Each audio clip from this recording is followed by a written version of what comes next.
अंतःकरणाचे परिवर्तन आणि अध्यात्माची पहाट फुलवणारे आपल्या हक्काचे यशवंत प्रसाद न्यूज.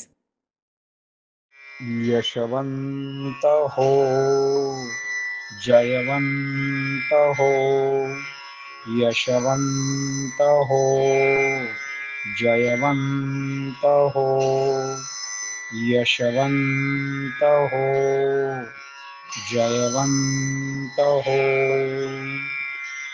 बोला पुंडलिक वरदा हरी विठ्ठल, श्री ज्ञानदेव तुकाराम, पंढरीनाथ भगवान की जय.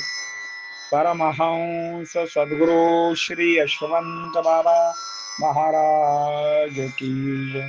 पार्वती पते हर हर महादेव हर.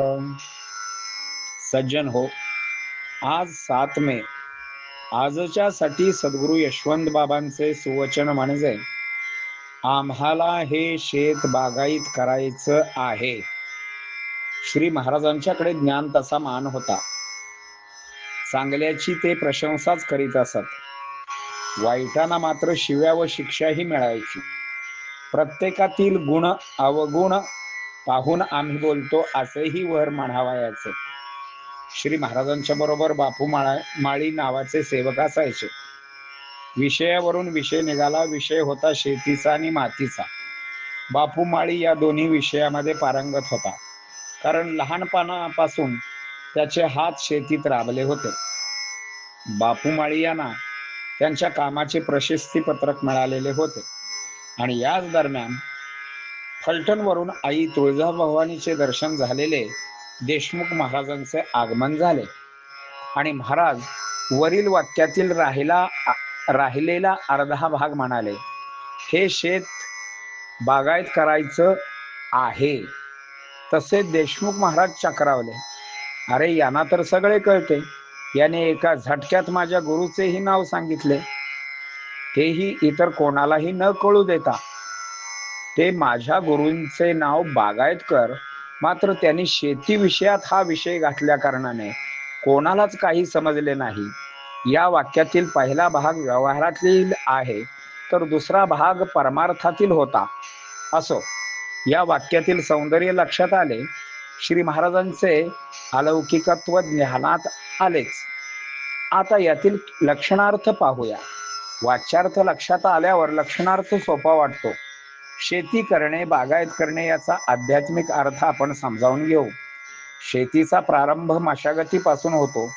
शेतीची मशागत झाली, बी उत्तम पेरले, पाऊस चांगला पडला आणि रोपही जोराने वर आले तरी काम झाले असे नाही. कारण जसजशी एक एक पायरी पुढे जाईल तसतशी जास्त काळजी घेण्याची गरज असते. शेत वाढले तरी त्याचा नाश 2 कारणाने होऊ शकतो. एक म्हणजे गुरे ढोरे शेतात घुसून नाश करतील, किंवा दुसरे म्हणजे कीड पडून किंवा टोळधारी सारखी काही उपद्रव होऊन शेत साफ नाहीसे होईल. यापैकी पहिले कारण थोडे स्थूल आहे, तर दुसरे कारण सूक्ष्म आहे. शेतात गुरेढोरे शिरली तर वर दृष्टी टाकून ही सहज समजते आणि त्यांना हाकलताही येते, पण कीड पडली तर जवळ जाऊन बारकाईने पाहावे लागते.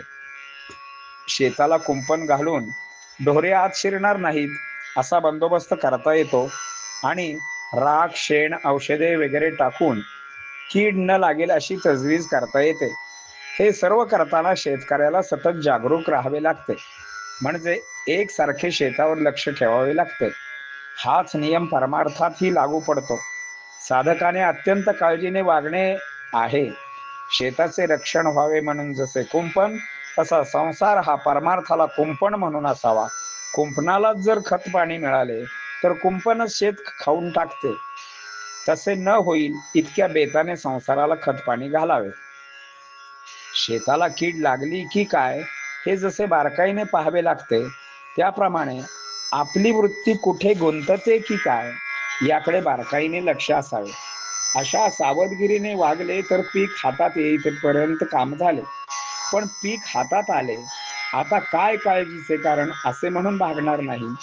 पीक हातात आले तरी त्याची जोडणी झाली पाहिजे. पुढे दाणे दास्ताना जपून ठेवता आले पाहिजे, नाहीतर उंदीर घुशी धान्य पस्त करतील. नंतर पुढे जरूर लागेल तेव्हा ते काढले पाहिजे. काढताना सुद्धा दाणा फुटणार नाही इतक्या बेताने ते काढले पाहिजे. अशा तऱ्हेने आरंभापासून शेवटपर्यंत अगदी जागरूकतेने वागले पाहिजे, तरच साधकाची शेवटपर्यंत तग लागेल. नाहीतर मध्येच निष्काळजीपणाने आणि सर्व काही हाती आले अशा भ्रमाने वागले तर प्रगती थांबेल. अशी उदाहरणे फार आढळतात. म्हणून अतिशय सावधगिरीने वागावे. प्रपंच काय किंवा परमार्थ काय, दोन्हीकडे सावधानतेची भूमिका असणे गरजेचे आहे. कामक्रोधाकडे लक्ष दिले तर ठीक, नाहीतर शेतात तण खूप वाढते, त्या तणाकडे दुर्लक्ष करू नये. कंटाळा करू नये, नाहीतर शेत गेले कंटाळ्याने, घर गेले विटाळाने, शेवटी हातावर हात चोळीत बसावे लागेल. यशवंत हो, जयवंत हो, यशवंत हो, जयवंत हो, यशवंत हो, जयवंत हो. बोला पुंडलिक वरदा हरी विठ्ठल.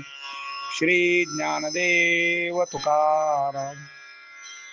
पंढरीनाथ भगवान की जय. परमहंस सद्गुरु श्री यशवंत बाबा महाराज की जय. पार्वती पते हर हर महादेव हर.